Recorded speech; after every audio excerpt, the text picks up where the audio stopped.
हो एगो बात सुनी।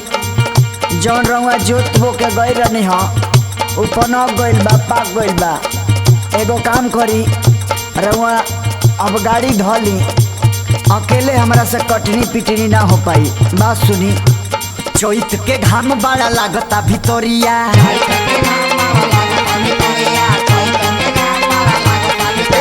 कैसे के निकली हम घर से बहरिया।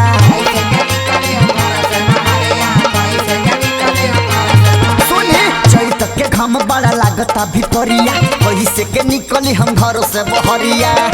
देखी के लू हम न गइल बाबे हटिए राजा, देखी के लू हम न गइल बाबे हटिए राजा। कैसे कटी हाँ कैसे कटी गर्मी से जो बन जाता सटी गेहुआ कैसे कटी।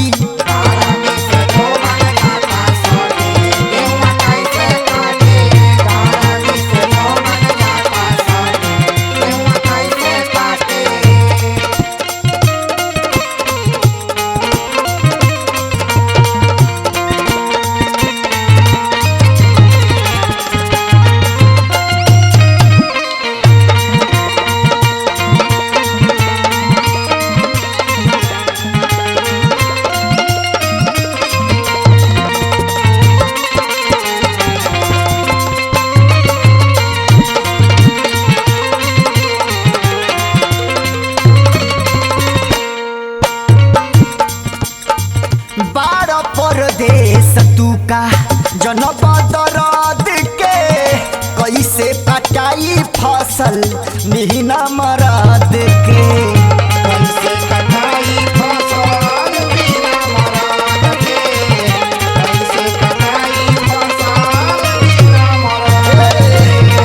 बाहर परदेश तू का जनब दरद के कैसे कटाई फसल बिना मरद के। कैसे कटाई फसल बिना मरद के। सहारा जोगावल धन मिलतावे माटिए राजा कैसे कटी। सहारा जोगावल धन मिलतावे माटिए राजा कैसे कटी। गर्मी से जो बन जाता सटी गेहुआ कैसे कटी। गर्मी से जो बन जाता सटी गेहुआ कैसे कटी। गर्मी से जो बन जाता सटी गेहुआ कैसे कटी।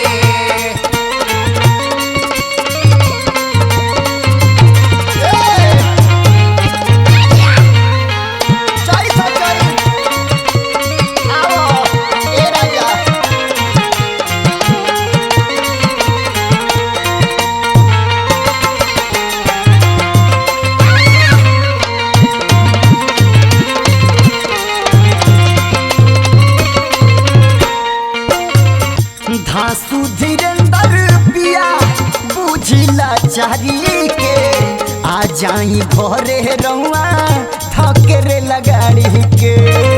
आ जाई घरे रउआ थकेरे लगाड़ी के।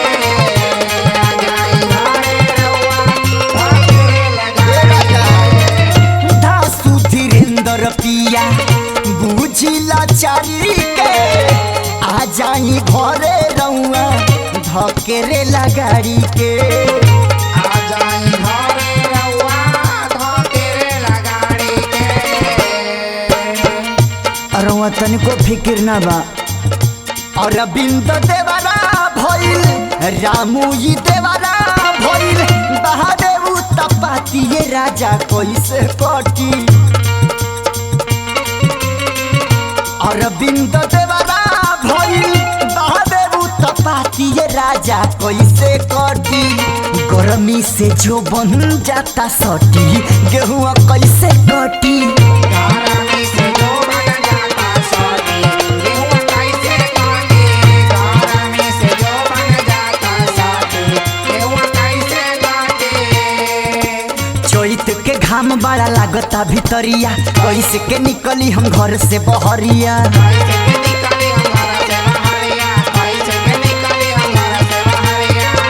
देखी के लू हम गइल बाबे हट कटी ये राजा कैसे कटी ए राजा कैसे कटी गर्मी से जो बन जाता सटी गेहुआ कैसे कटी।